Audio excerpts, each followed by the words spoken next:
Justin Lin's new Star Trek movie, Star Trek Beyond, opens with our heroes out in space. They've been exploring space for the last, I think they say 3 years in their 5-year mission, and they are basically bored out of their skulls. This set the tone for the whole movie for me because I found that to be a very strange way to open the film. I mean, first of all, if you're going to say, oh yeah, it's been 3 years since the last time we met our heroes, and since then they've been exploring the unknown and doing crazy, amazing things, and they've done it so much now that they're bored, I feel kind of cheated because I didn't get to see any of that cool stuff, so I don't feel bored. I'm ready for a new adventure.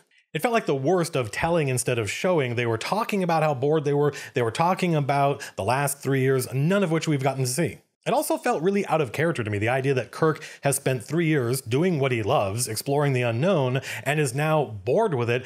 I found that somewhat difficult to believe. It felt very contrived. Right? They're telling you, oh, these characters are bored because of the ennui of exploring the universe, and we're expected to accept that even though they haven't shown it to us, and it doesn't make sense based on the characters that we've met and spent time with. Like, there's nothing in that 2009 movie by J.J. Abrams that would imply that Kirk would get bored exploring the universe. If anything, the opposite. So that was not the most auspicious way to begin the film. And then we move to the, I think, major set piece of the film, which is this huge space station out in the middle of nowhere. And we're supposed to be super impressed with this space station. You can tell that in the script, it must have described it as being very impressive because they've kind of pulled out all the stops to make it look overwhelmingly interesting. But the reaction from me was more, again, of boredom because it felt incomprehensibly over the top. You know, it felt like concept art porn. You know, back in the 1970s when guys like Ralph McQuarrie or Ron Cobb did concept art for science fiction movies, the stuff had to be buildable. It had to be stuff that people could then go and model.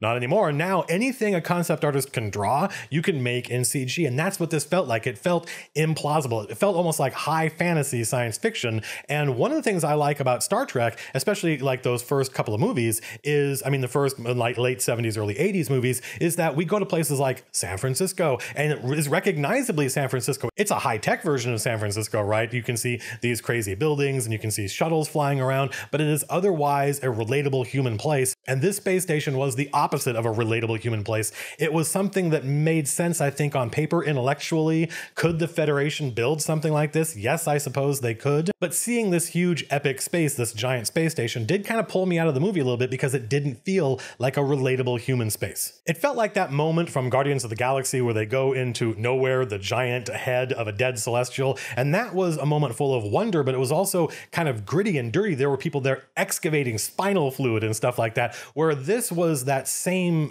moment, and it was supposed to evoke that same feeling, but it was all super clean and I thought over-designed. So we get an opening that explains all this stuff about how the characters feel without actually giving us a chance to feel it for ourselves. We get these implausible motivations on the part of the characters. They're all bored. They don't want to do the things they love anymore for reasons that we haven't seen. And then we go to a place that I thought was kind of implausible. Overall, it left me with the feeling of the movie as something that I sort of had to endure. This thing that I like Star Trek and I like movies and I wanted to talk about it with my friends and we all saw it. And so going to see this film felt almost like an assignment. It felt that way to me as a viewer, and so maybe the deck was stacked against the movie from my point of view out of the gate, but it also felt that way from the actors and the writing. It felt like, well, hell, we got to do another Star Trek movie. I guess this is it. I loved the 2009 J.J. Abrams reboot of Star Trek. I thought it was fantastic. I thought it was amazingly cast. It was that movie that year, and there's usually one of these a year, that I went and saw several times in the theater. I saw Star Trek 2009 2 or 3 times in the theater. Ditto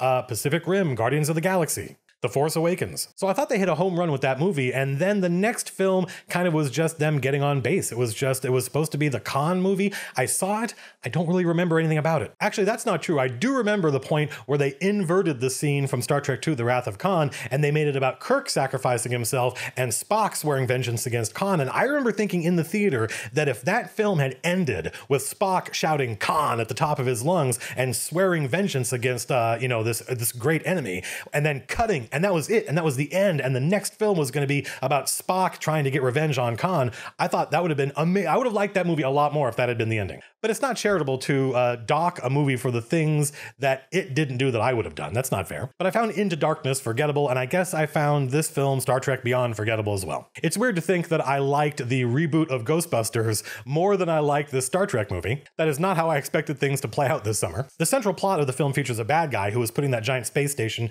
with presumably millions of people into jeopardy. But because I didn't really believe in that space station and it kind of came out of nowhere, I was like, well, I don't really care about what happens to those people per se. I'm much more vested in the heroes on the ship and what happens to them. You know, putting the planet or the universe or the space station into jeopardy is just, you know, it's accounting. It's bookkeeping you do in the script because you need to motivate people, whereas we, the audience, we're engaged with the heroes, put them into jeopardy, and then we care about what happens. I thought the core mystery at the heart of this movie wasn't that bad. I thought it was well thought out, but I wasn't really that engaged with the villain. The villain is played ably by Idris Elba. You know, I think we all love Idris Elba in everything that dude does. I don't want to give too much away. I haven't really come to grips with how spoilery my movie reviews are going to be. Typically, they're very spoilery because I want to talk about the film. But let's just say that there is a character in Star Trek Beyond. Star Trek Beyond participates in a long and storied tradition among the original series of Star Trek in showing us that apart from Captain Kirk, every single starship captain is either criminally incompetent or insane. This is basically an action movie directed by Justin Lin, and I know a lot of people who don't like the idea that Star Trek could or should be action-oriented, but that's the Star Trek I grew up with. I love the original series, and Kirk is definitely a two-fisted action hero. About half of my favorite episodes are action-oriented, like Space Seed, where Khan tries to take over the ship, or Balance of Terror, which is basically run silent, run deep in space. And I do like the more cerebral science fiction stuff, like City on the Edge of Forever. But I realize in this day and age, I think, and I'm not sure Paramount realizes this, I think most people these days grew up with and engaged with Star Trek in the Next Generation series, and Captain Picard, who is a much more cerebral diplomatic captain. I mean, Captain Picard is a great character, don't get me wrong. I love that performance. I love Patrick Stewart in that role. But I grew up with the original series of Star Trek. And so for me, seeing the J.J. Abrams version of Star Trek as kind of that, you know, taken to 11 is fine for me. But there's an awful lot of action in this film that feels perfunctory. It feels like they're just going through the motions, like they're going to put these two characters together, they're going to take their weapons away from them, and now they have to punch each other for the next minute and a half. And we've seen it a million times, and there's nothing interesting in this fight choreography that makes it feel fresh or relevant. There was no reason to do it. In other words, if you don't have something interesting to show us in the fight scene, then, I mean, what's the point of doing the fight scene? Just because you have to? Just because that's the point in the script where these characters fight? No.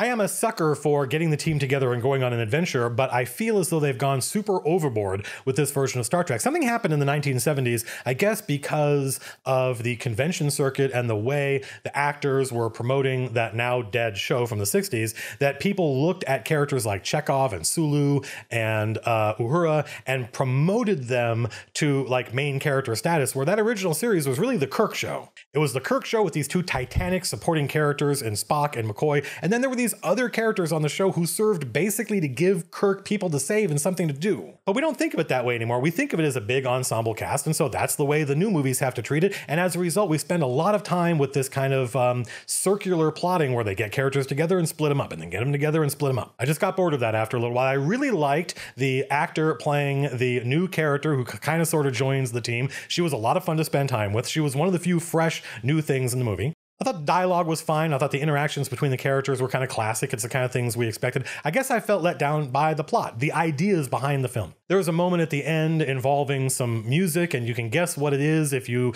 know the kind of stuff that J.J. Abrams likes, and it felt very much directly lifted from Guardians of the Galaxy. It had a very Guardians of the Galaxy feel to it. A lot of this film felt like it was a pale echo of what I consider the better film, Guardians of the Galaxy. Guardians of the Galaxy has this anarchic spirit about it, and Star Trek, I don't think that suits. I don't think that tone and that feeling is well suited for Star Trek. Idris Elba's performance as the bad guy, I think is, I mean, he's a great actor, but I feel like it was somewhat undermined. They didn't seem like they wanted to know what to do with him. Was he repentant? Was he unrepentant? I couldn't tell. They had to give him a reason to do what he was doing. He's not allowed just to be a bad guy for the sake of being a bad guy, which is a strange thing to think considering that we live in a post-Heath Ledger Joker world. I mean, I think Heath Ledger's Joker is the greatest movie villain of all time. I think it will never be topped. And he is literally allowed just to be the shark from Jaws. There is no motivation for that character. So I thought there was a good story in Idris Elba's character that could have been told, but they start referencing things like this war that we know nothing about. And of course, they have to explain to us why he's doing the things he's doing. They have to explain the war he was in. There's a lot of explaining in this movie. And I don't think audiences like having things explained to them. They like discovering things. They like seeing stuff and participating in something. And I felt like a lot of stuff in this movie was not earned. Right, a 3-year mission that we didn't get to see now makes them bored, so now they're doing really out of character things. The villain fought in a war that we don't know anything about and haven't seen, and so now he's doing stuff that may be in character we don't know, and then maybe he has a crisis of conscience. I wasn't certain. They didn't really want to commit to that, and the whole thing felt really kind of, it was a sum of what felt like half measures to me. So they're already talking about making another one of these movies. I'm not entirely sure why. I didn't get the feeling like there was anything vital in this movie. I didn't get a feeling like, at least that last movie had Khan in it. And I like the idea of redoing Khan. Why not? If you're going to play in this sandbox, what's the point of playing in an existing sandbox like Star Trek if you're not going to take out all the great toys that are in there and make them fight each other? So in principle, I like the idea of busting out this classic stuff and reinterpreting it. It's just the way they did it in that second movie felt really lackluster. And then there wasn't even anything like that in this movie. It was an original story, but it lacked teeth. This is one of those movies that I feel like if you skip it, you won't really have missed anything. And that, I'm not even sure I want to say that, because I feel like the point of doing movie reviews is to engage with you on a kind of an intellectual level. Like, this is what I thought about the film. These were my thoughts on the film. Whether or not I liked it or not isn't really the point. That's the reason I don't give stars in my reviews or thumbs up, thumbs down, is that I'm not really interested in telling you whether you should see the film. I'm not even really interested in talking about whether I liked it or not. It's more interesting to me to talk about what I thought about the film, about what it made me think about. Star Trek Beyond didn't really make me think about anything other than I wish we could go back to 2009 and get that vitality back. We just did 2 popular movies, Ghostbusters and Star Trek, so next we're going to do something relatively obscure and not new. This movie that my friend Justin at work lent me, and which I saw, and which is this is going to be an interesting review. Stay tuned. So next movie review, we're going to get into some really Jungian, weird, archetypal stuff. Until then, peace out.